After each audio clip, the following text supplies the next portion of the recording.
Selamat pagi, sore, dan malam.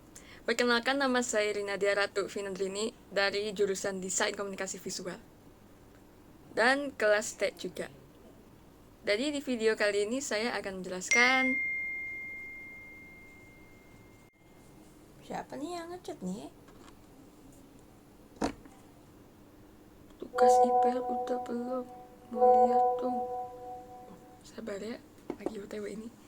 Nah, jadi benar, hari ini saya akan menjelaskan hak kekayaan intelektual. Jadi, menurut buku panduan hak kekayaan intelektual, HKI atau International Property Rights adalah hak atas hasil olah pikir yang menghasilkan produk atau proses yang bermanfaat. Nah, secara umum, HKI ini dapat dibagi menjadi dua, yaitu hak cipta dan hak kekayaan industri. Hak kekayaan industri juga menjadi 6 lagi. Jadi ada paten, merek, desain industri, penanggulangan persaingan curang, desain tata letak sirkuit terpadu, dan rahasia dagang. HK ini dapat dialihkan karena memiliki wujud berikut. Jadi ada 3, yaitu pertama itu benda bergerak tetapi tidak berwujud. Meskipun tidak berbentuk fisik, tapi bisa dia miliki dan bisa dialihkan. Yang kedua itu dapat dibagi. Nah, ini jadi hak ini dapat dialihkan sebagian atau keseluruhan kepada pihak yang lain. Yang ketiga itu tidak dapat disita. Sesuai dengan namanya, tidak dapat disita, tetapi bisa jadikan jaminan dalam kondisi yang tertentu. Nah, kan tadi saya sudah menjelaskan jenis-jenis hak kekayaan intelektual apa aja. Sekarang saya akan menjelaskan satu persatu penjelasan dari jenis-jenisnya. Jadi yang pertama itu adalah hak cipta. Hak cipta ini, menurut DJKI, Direktorat Jenderal Kekayaan Intelektual, hak cipta adalah hak eksklusif sang pencipta dan secara otomatis direalisasikan dalam prinsip-prinsip deklaratif pasca penciptaan tanpa mengurangi pembatasan sesuai dengan ketentuan hukum. Hak ini memberikan perlindungan hukum terhadap sang penciptanya untuk mengontrol penggunaan, distribusi, serta reproduksi karyanya dalam jangka waktu yang ditentukan. Hak cipta juga dibagi menjadi 2 jenis, yaitu hak moral dan hak ekonomi. Dikutip dari buku panduan hak kekayaan intelektual, hak moral merupakan hak yang melekat pada seorang pencipta atau pelaku yang tidak bisa dihilangkan atau dihapus dengan alasan apapun. Lalu, hak ekonomi merupakan hak untuk memperoleh keuntungan ekonomi dari kreasi serta hasil produknya.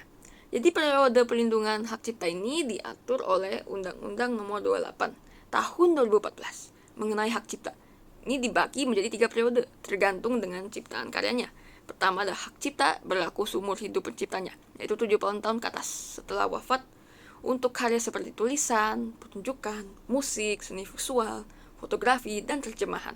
Kedua adalah hak cipta berlaku 50 tahun sejak diumumkan untuk karya milik entitas hukum seperti perangkat lunak, film, video, desain, bangunan, dan peta. Ketiga itu 20 tahun sejak pertama kali diumumkan untuk lembaga penyiaran seperti stasiun TV dan radio.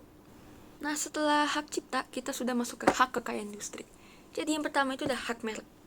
Jadi, menurut DJKI, merek ada identifikasi visual seperti gambar, nama, warna, suara, atau kombinasi elemen yang membedakan produk atau layanan suatu individu atau identitas hukum dalam aktivitas jual beli. Di Indonesia, pengaturan mengenai hak merek diatur oleh Undang-Undang Nomor 20 Tahun 2016 tentang merek dan indikasi geografis. Indikasi geografis ini adalah tanda yang menunjukkan asal suatu barang di mana faktor alam, manusia, atau kombinasi keduanya ini mengaruhi ciri dan kualitas barang tersebut. Nah, untuk daftar ada 2 sistem yang berbeda. Pertama itu adalah sistem konstitutif. Hak merek diberikan kepada pendaftaran pertama, yaitu first to file principle. Kedua, sistem deklaratif. Hak merek diperoleh berdasarkan pemakaian pertama, meskipun tidak didaftarkan. First to use principle. Merek ini tidak dapat didaftarkan jika, yaitu yang pertama, bertentangan dengan kesusilaan dan ketertiban umum. Kedua, tidak memiliki daya pembeda. 3. Telah menjadi milik umum. 4. Hanya berupa keterangan atau berkaitan langsung dengan barang atau jasa yang didaftarkan. Meskipun kita sudah daftar, merek kita bisa ditolak jika pertama, memiliki kesamaan keseluruhan atau utama dengan merek yang sudah daftar untuk produk dan jasa yang sejenis. Kedua, itu mirip dengan nama toko terkenal, gambar, atau badan hukum tanpa izin tertulis. Ketiga, meniru atau mirip dengan nama, singkatan, bendera, lambang, atau simbol resmi tanpa izin.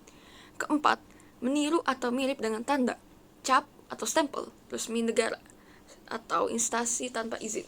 Kelima, itu meniru atau mirip dengan karya yang dilindungi hak cipta tanpa izin pemegang hak. Menurut pasal 28 Undang-Undang Nomor 15 Tahun 2021, merek yang sudah daftar dilindungi selama 10 tahun sejak tanggal penerimaannya. Dan ini juga bisa diperpanjangkan. Setelah hak merek, ini juga ada hak paten. Nah, hak paten ini menurut DJKI, paten merupakan akses khusus bagi pencipta untuk menguasai ide di sektor teknologi dalam jangka waktu tertentu, baik untuk menerapkannya sendiri atau memberikan izin kepada orang lain untuk menerapkannya. Nah, dalam hak paten ini, yang dapat dipatenkan yaitu invensi. Jadi menurut pasal 1 ayat 2 UUP 2001, invensi adalah gagasan penemu untuk menyelesaikan masalah teknologi melalui produk, proses, atau pengembangannya. Di Indonesia, pengaturan mengenai hak paten tercantum dalam Undang-Undang Nomor 13 Tahun 2016 tentang paten, yang menetapkan bahwa suatu invensi harus memenuhi syarat, yaitu harus bersifat baru atau novelty. Jadi inventasi tersebut harus belum pernah diumumkan atau tidak sama dengan teknologi sebelumnya. Yang kedua adalah langkah inventif. Jadi penemuan ini harus tampak jelas berbeda. Berbeda adalah elemen kunci dari penemuan tersebut. Nah, ketiga ada invensi dapat diterapkan dalam industri. Jadi produk harus diproduksi konsisten dengan standar dan proses harus dapat diterapkan. Dalam hukum Indonesia hanya ada 2 jenis paten. Jadi pertama ada paten biasa dan kedua ada sederhana. Jadi bedanya paten sama paten sederhana itu menurut DJKI, paten sederhana adalah hak eksklusif untuk pengembangan fungsi kualitas atau cara kerja produk yang ada. Paten sederhana ini memiliki prosedur pendaftaran yang cepat dan praktis dibanding dengan paten biasa. Jadi menurut DJKI, masa perlindungan paten adalah 20 tahun sejak pengajuannya. Sedangkan paten sederhana berlaku selama 10 tahun saja sejak pengajuannya. Nah, setelah hak paten juga ada hak desain industri. Hak desain industri adalah hak eksklusif dari negara kepada pendesain atas ciptaannya, yang dapat digunakan sendiri atau diberikan kepada pihak lain dalam periode tertentu. Syarat-syarat untuk mendaftarkan hak desain industri yaitu produk tidak boleh sama dengan yang sudah dipublikasikan sebelumnya dan harus sesuai dengan hukum yang berlaku, norma sosial, nilai-nilai keagamaan, ataupun etika. Desain industri ada 2. Jadi pertama adalah subjek desain industri. Jadi ini merupakan pendesain, yakni individu atau kelompok yang menciptakan desain industri. Yang kedua ada objek dari desain industrinya. Jadi ini merupakan produk atau barang yang dimiliki rancangannya digunakan dalam kegiatan industri, sehingga desain industri dapat dipandang sebagai hasil karya intelektual. Dikutip dari DJKI, masa perlindungan desain industri ini berlangsung selama 10 tahun. Terhitung sejak tanggal penerimaan. Jika sudah melewatkan 10 tahun, desainer atau pemilik hak desain mendapatkan hak eksklusif untuk menggunakan, menciptakan, memasarkan, mengekspor, dan atau mendistribusikan produk yang dihasilkan. Nah, kan tadi sudah penjelasan dari jenis-jenis hak kekayaan intelektual. Sekarang contohnya nih. Contoh dari hak cipta. Hak moral apa? Hak ekonomi apa? Nah, untuk hak cipta saya ambil dari contoh lagu. Nih, lagunya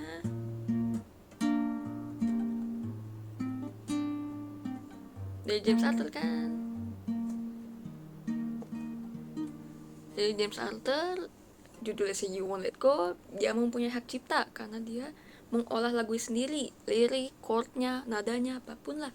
Nah, kalau misalnya saya merubahkan lirik tiba-tiba tapi nada sama dengan sama gitu, saya akan melanggar hak moral dia karena saya melakukan pelanggaran untuk mengubah lirik dia tanpa izin apapun dari penciptanya. Nah, itu bahkan kena tegur. Untuk hak ekonomi lebihnya ke royalty streaming platform gitu. Jadi buat lagu pasti lebihnya ke Spotify atau enggak YouTube musik. Itu contoh-contoh hak cipta. Kalau untuk hak merek kan bisa ada 3 jenis lah. Hak merek dagang lebihnya ke produk, jadi brand produk lah. Misalnya kayak teh botol sosro, nah itu pasti minumannya mempunyai hak merek dagang. Selanjutnya hak merek jasa, itu buat layanan dari bisnis profesional lah. Misalnya Gojek dan Tokopedia, Shopee gitu. Itu kan layanan. Nah itu pasti mereka mempunyai hak merek jasa. Kalau untuk kolektif lebihnya kayak membuat produk untuk identifikasi komunitasnya. Jadi kayak batik lebih simpel ya. Batik Solo, Pekalongan, nah itu kan identifikasi geografis dia, jadi kayak bisa tahu. Jadi mereka pasti mempunyai hak merek kolektif. Untuk hak paten kan lebihnya ke invensi teknologi. Hak paten misalnya kayak Apple. Nah, Apple teknologi Face ID, canggih langsung unlock HP-nya. Nah itu namanya hak paten. Maksudnya mereka memberikan hak paten. Kalau hak paten sederhana lebihnya kayak simpel-simpel saja. Kayak seperti sachet sampo dengan ada robekan untuk mudah dibuka. Walaupun sederhana tapi itu membantu banget buat kita gitu loh. Selanjutnya ada hak desain industri. Hak desain industri lebihnya ke desain bentukan. Misalnya desain unik Coca-Cola, nah itu desainnya bagus. Hak desain dia mempunyai hak desain industri, jangan ada yang meniru apapun. Misalnya Tesla Cybertruck, nah itu bentuknya unik banget, gak mungkin ada yang mau ngikutin bentukannya. Nah, karena pasti tegur. Kayak tampilan sepatu Adidas lah, sepatu nih banyak nih pasti ngikutin. Nah pasti harus memperlukan hak desain industri untuk tidak meniru, untuk banyak, supaya gak ditiru banyak orang. Nah kan tadi sudah dibacain. Nah manfaatnya buat apa maksudnya nih? Untuk memahami ini maksudnya buat apa? Jadi kalau misalnya sebagai anak TKV, mahasiswa desain komunikasi visual, ini tuh sangat penting untuk memahami, karena hak-hak ini bisa melindungkan karya ciptaan kita. Misal, hak cipta ini bisa menjaga keunikan dari desain. Hak merek melindungi identitas visual. Hak paten untuk melindungi inovasi dan desain produk, menghindari peniruan bentukan produk. Nah dengan informasi ini saya bisa berkarya dengan aman lah, karena ada perlindungan terhadap karya ciptaan saya sendiri. Jadi begitu aja dari hak kekayaan intelektual. Selamat pagi, sore, dan atau malam.